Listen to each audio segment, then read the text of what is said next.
Eu citei algumas coisas que eu notei com o passar dos aniversários e dos anos no meu sorriso, mas o que caracteriza de fato assim, o envelhecimento dos dentes? Quais são os primeiros sinais? Porque para mim foi essa questão do amarelamento. Dente amarela a vida toda, né? Uhum. O dente tende a amarelar a vida toda, né? Então assim, pode falar. Não, eu ia perguntar, mas amarela é ao longo dos anos? Ao longo da vida. Então, quanto mais velho, mais amarelo ele vai estar? Ele vai estar. Olha. Né?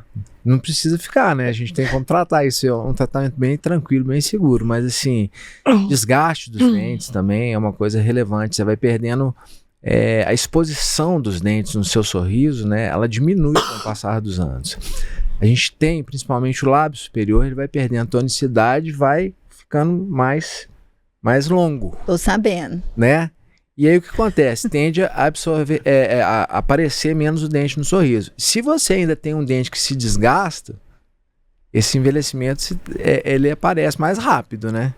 Então, assim, evitar o desgaste do dente através de não consumo excessivo de alimentos ácidos, controlar bruxismo, não roer unha, né? E tentar manter uma tonalidade de dente que remeta a um sorriso mais jovial, né? Aqui, não roer unha, o doutor Marcelo falou, mas hoje em dia a gente tem que falar mais coisas. Não roer unha pros adultos, não chupar bico. Nossa, ainda não chupar dedo, né? Ô, gente, que mania, hein? E afeta, né? Afeta totalmente a postura dos dentes. Você já chegou a ter algum paciente que chupa dedo na adulta ou bico nessa moda? Bico não, mas dedo sim. Dedo sim. Com mais de 20 anos? Doutor? Com mais de 40. Minha nossa! Com mais de 40. Uma pessoa que chupava dedo nessa posição aqui, os dentes super para fora e esses daqui os de baixo para dentro. Empurrando. Nesse caso, essas pessoas são recomendadas também, paralelamente, a um tratamento psicológico, né? Mas é um negócio difícil, viu? Vou te falar que não é fácil perder esse hábito depois de muitos anos. Jesus.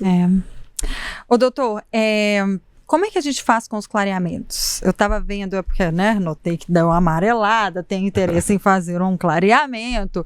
Só que você consegue, é impressionante, comprar na internet o kit com a seringa, com o gel, com a moldeira que você bota na água quente, aí você morde, aí ela vai ficar no formato do seu dente, por menos de R$100. Isso é seguro? Não, nem um pouco seguro.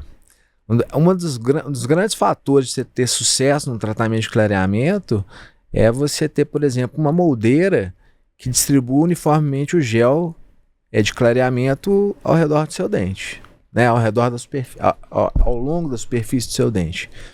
Então, o que acontece? Essas moldeiras que a gente chama de boil and bite, né? Você aquece, morde, elas não têm adaptação nenhuma. Você vai jogar seu dinheiro fora. Além de tudo, você vai pode comprar produtos que não têm certificação na Anvisa, pode gerar um monte de problema. Clareamento dentário, gente, é um tratamento super seguro, desde que feito sob o acompanhamento de um profissional da área de odontologia. Tem que ser um dentista, não adianta. Inclusive, eu já fiz uma vez, né? E eu, fazendo acompanhamento, num primeiro momento, eu não sabia qual a quantidade, né? Dosar ali dentro da minha moldeira? Moldeira, é uma moldeira de silicone. Nossa, que queimou a gengiva. Então, eu fico pensando no risco, né? De quem faz isso em casa e... Sem orientação, né? E, sim, clareamento é um procedimento seguro, não desgasta os dentes. Hoje em dia, para você fazer clareamento, você não precisa limitar 100% o consumo de café, nem de vinho. Me interessa. A gente pede para diminuir um pouco, mas não precisa abolir o consumo. A gente faz algumas estratégias com os pacientes, alguns combinados, né? E o legal do clareamento provou-se que os clareamentos feitos em casa com moldeiras de silicone bem adaptadas são os mais eficientes, né? Olha. Os que menos sensibilizam os dentes. Porque tinha um laser também, né? A gente usa muito pouco isso hoje em dia, muito pouco mesmo. Muita sensibilidade, custo do procedimento aumenta muito, então a gente evita esse tipo de procedimento, salvo casos bem específicos. E uma outra coisa legal, que antigamente você dormia com aquela moldeira, né? A gente não pede para dormir mais com a moldeira, porque dá muita sensibilidade e não clareia tão mais rápido. Então, hoje em dia, o tratamento de clareamento a gente faz com o uso do clareador 2 horas por dia, durante o dia mesmo, você não precisa dormir com aquela moldeirinha. o nível de sensibilidade, de sensibilização dos dentes diminuiu muito. É bem legal, é um negócio bem legal. E tem limite de quantas vezes a gente pode fazer clareamento? Não tem limite. Na verdade, a gente tem paciente no consultório que você tem que segurar, né? Uhum. Não vai viver. Não vou fazer. Vive acontecendo. Só, não, você não está precisando ainda não. Mas não tem limite, não. Você tem que ter acompanhamento. E responsabilidade da pessoa também, de entender a orientação, né? Exatamente.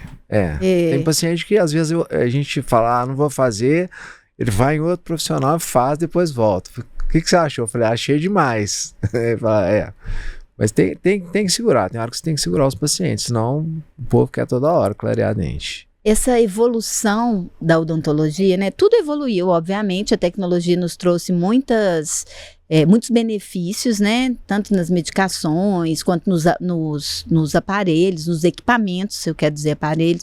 E a odontologia também evoluiu muito nesse sentido, né? Evoluiu demais. Até em relação às radiografias, todo o processo.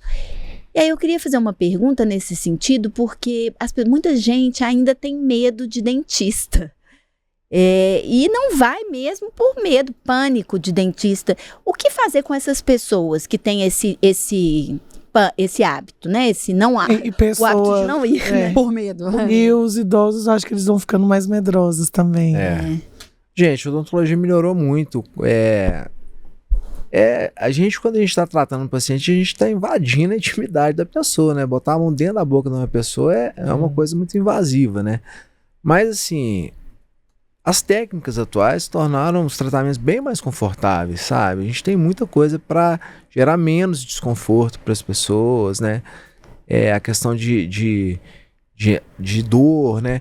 E existem casos específicos, principalmente em cirurgia, se a pessoa tem medo disso, ou fazer um procedimento um pouco mais invasivo, está com pânico, que a gente contrata, né, no nosso atendimento, um anestesista, que vai ao consultório, faz uma sedação dessa pessoa, né? Não é uma anestesia geral, é uma sedação consciente, ou seja, o anestesista aplica um produto na veia e a pessoa dorme, fica sonolenta, mas, por exemplo, se eu pedir para ela abrir a boca, ela abre.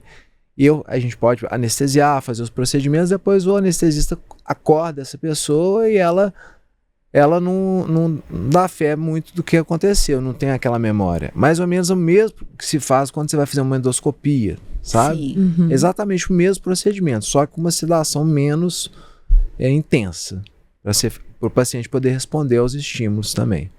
Mas você acha que isso é mais para aquele nível pânico, né? Mas você acha que as pessoas perderam mais o medo ou ainda existe muita gente medrosa? Existe, mas diminui muito. As pessoas estão vendo que as coisas estão menos invasivas, mais confortáveis. O exemplo típico, né? Vou dar um exemplo da anestesia. A agulha de anestesia que a gente usa, por exemplo, se você precisa fazer um procedimento sob anestesia, ela é muito mais delicada do que se usava antigamente. Então ela dói menos. Dói né? menos.